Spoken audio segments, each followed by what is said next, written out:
दोस्तों आज हम बात करने वाले हैं क्लास 12 रसायन विज्ञान के कुछ बहुत ही ज़्यादा मोस्ट इम्पॉर्टेंट क्वेश्चन जो मैं आपको उत्तर के साथ बताने वाला हूं। दोस्तों आपसे रिक्वेस्ट है आप सभी क्वेश्चन को बहुत ही अच्छे से तैयार कर लीजिएगा।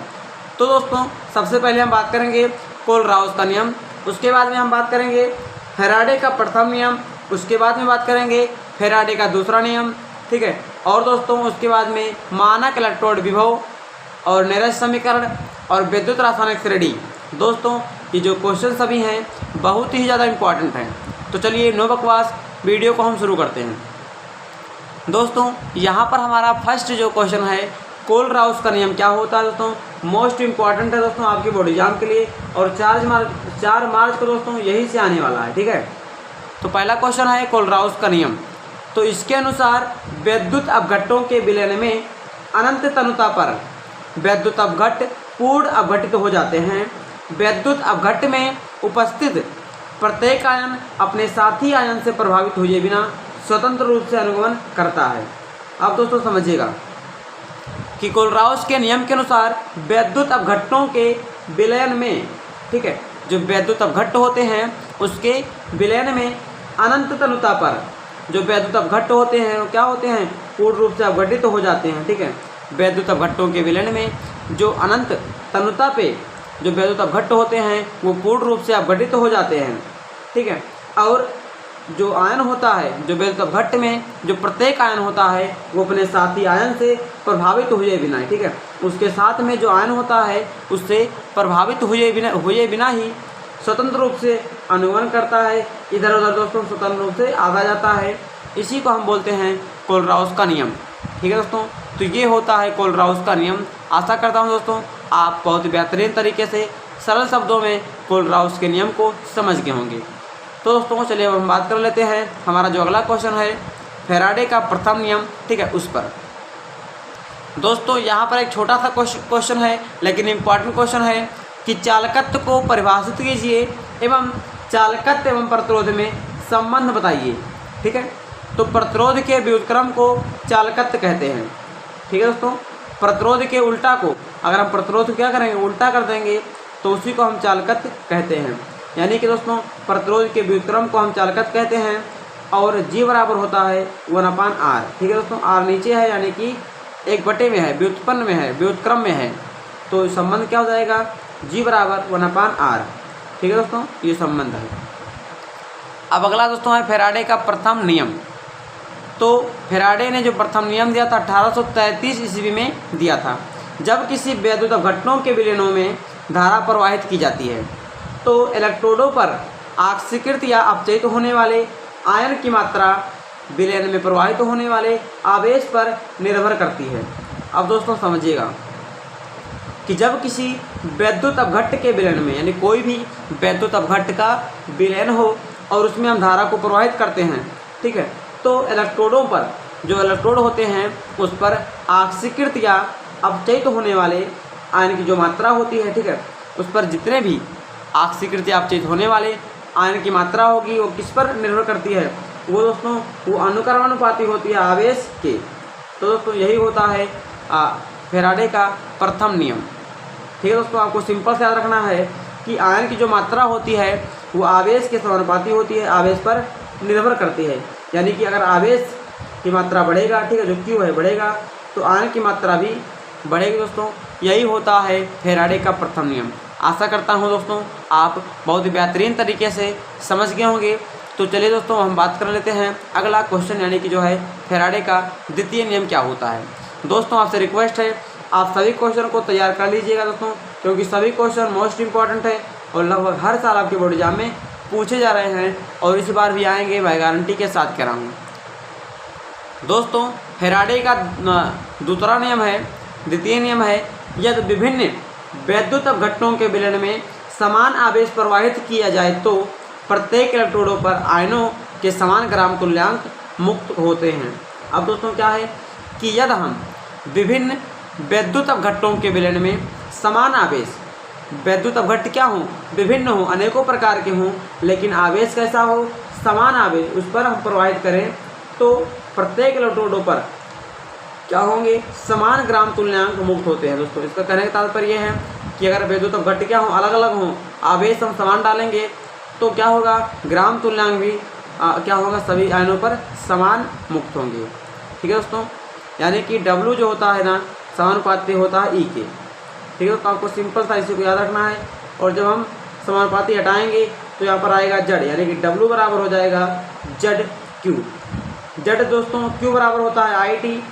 ठीक है, आवेश बराबर क्या होता है IT, तो W बराबर हो जाएगा Z। आपको दोस्तों याद रखना है।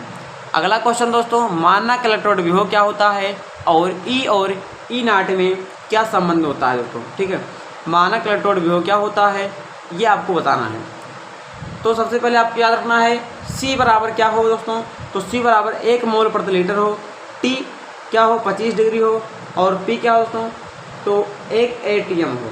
अब समझिएगा, यदि अर्धशल अभिक्रियाओं में कोई अर्धशल अभिक्रिया हो तो उसमें प्रयुक्त सभी आयनों की सांद्रता इकाई क्या हो, सभी आयनों की सांद्रता इकाई तापमान 25 डिग्री सेंटीग्रेड हो, दाब क्या हो, 1 वायुमंडल हो, तो इलेक्ट्रोड का विभव मानक इलेक्ट्रोड विभव कहलाता है।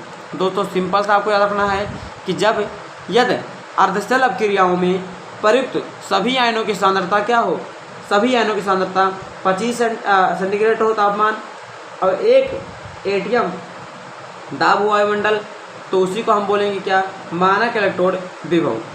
अब दोस्तों यहाँ पर E और E नाट में संबंध हम निकालेंगे, तो E बराबर हो जाएगा E नाट माइनस 2.303 RT अपान NF log 10 इंटू 1 अपान MN प्लस, इसके पावर रहेगा MN प्लस। अब दोस्तों यहाँ पर E क्या है, तो E इलेक्ट्रोड विभव है।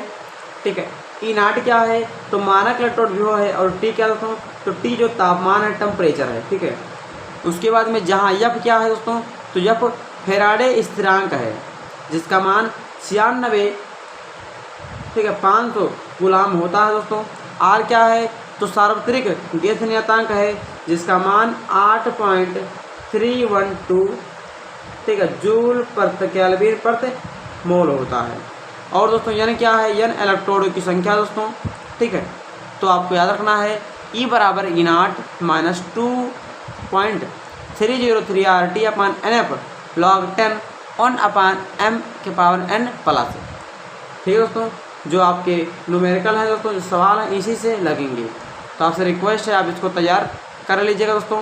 ठीक, इसमें जो मान है कुछ मान दिए हैं, जैसे R का मान इतना होता आपको हमेशा रखना पड़ेगा।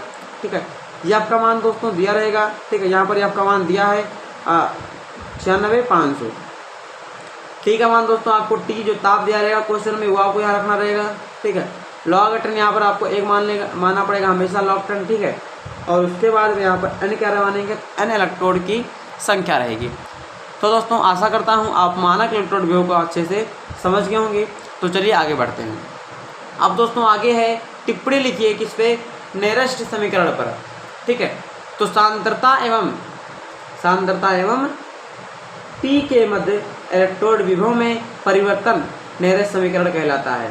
क्या दोस्तों, सांद्रता एवं P के साथ इलेक्ट्रोड विभव में जब परिवर्तन होता है तो उसी को नेरेस्ट या नेरेस्ट समीकरण कहा जाता है। दोस्तों आपको इतना यहाँ पर तो लिखना ही लिखना है, लेकिन आपको दोस्तों मानक इलेक्ट्रोड विभव ये भी आपको वहाँ पर लिखना है।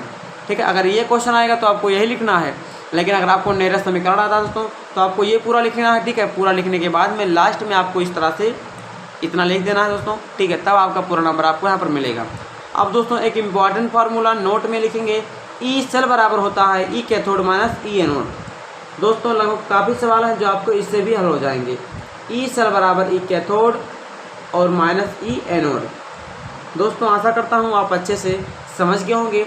आगे बात करेंगे, अगला क्वेश्चन है दोस्तों, अगला क्वेश्चन है विद्युत रासायनिक श्रेणी किसे कहते हैं, इसके प्रमुख लक्षण एवं उपयोग लिखिए। ठीक है दोस्तों, ये क्वेश्चन जो है लगभग हर साल आपके बोर्ड एग्जाम में पूछा जा रहा है, तो आपसे रिक्वेस्ट है दोस्तों आप इसको भी और बाकी सभी क्वेश्चन को अच्छे से तैयार करके जाइएगा। ठीक है, तो सबसे पहले हम जानेंगे कि विद्युत रासायनिक श्रेणी क्या होती है। तो श्रेणी में ऊपर से नीचे जाने पर इलेक्ट्रॉन ग्रहण करने की प्रवृत्ति क्या है, बढ़ती है, अर्थात कि अपचयित होने की प्रवृत्ति बढ़ती है। इसी को हम विद्युत रासायनिक श्रेणी कहते हैं। अब दोस्तों समझिएगा कि कि श्रेणी में जब ऊपर से नीचे जाते हैं, ठीक है, जो श्रेणी आपका है तत्वों की श्रेणी में जब ऊपर से नीचे जाते हैं तो इलेक्ट्रॉन को ग्रहण करने की जो प्रवृत्ति है, जो क्षमता है, वो बढ़ती है दोस्तों, और इसीलिए इस श्रेणी को हम विद्युत रासायनिक श्रेणी कहते हैं। ठीक है, अब लिखेंगे इसके लक्षण। इसके लक्षण क्या क्या हैं? तो लक्षण दोस्तों पहला है ऊपर से नीचे जाने पर अपचयन क्षमता बढ़ेगा। ठीक है, अगर ऊपर से हम नीचे जाएंगे तो अपचयन क्षमता जो होगा क्या होगा, वो बढ़ेगा। और सेकंड लक्षण है ऊपर वाला तत्व नीचे वाले तत्व को विस्थापित करेगा। ठीक है, जो तत्व ऊपर रहेगा वो नीचे वाले को उसके स्थान से हटा देगा, उसे विस्थापित कर देगा। अगला दोस्तों, अपचयन विभव जितना कम होगा वो उतना ही प्रबल अपचायक होगा। ठीक है, अपचयन विभव जो होगा जितना ही कम होगा वह उतना ही प्रबल अपचायक होगा, और अपचयन विभव जितना ज़्यादा होगा वह उतना ही प्रबल आक्सीकारक होगा। ठीक है दोस्तों, आगे बात करेंगे इसके उपयोग, यानी विद्युत रासायनिक श्रेणी के उपयोग। तो पहला उपयोग है धातुओं की क्रियाशीलता की तुलना करने में। ठीक है, जो धातु होते हैं उनकी क्रियाशीलता की तुलना करने में और वैद्युत वाहक बल का निर्धारण करने में। दोस्तों आशा करता हूँ आप इसको भी अच्छे से समझ के होंगे दोस्तों। ठीक, आपको वीडियो कैसा लगा आप कमेंट बॉक्स में ज़रूर बताइएगा। और दोस्तों अगर आपको वीडियो अच्छा लगा हो तो आप लाइक कर दीजिएगा, कमेंट में तो आपको ज़रूर बताना ही बताना है। ठीक है, और दोस्तों आप दोस्तों तक ज़रूर शेयर कीजिएगा दोस्तों। ठीक है, और हमारे चैनल को सब्सक्राइब कर लीजिएगा। ठीक है दोस्तों, तो फिर मिलते हैं अगले वीडियो में, तब तक के लिए जय हिंद दोस्तों।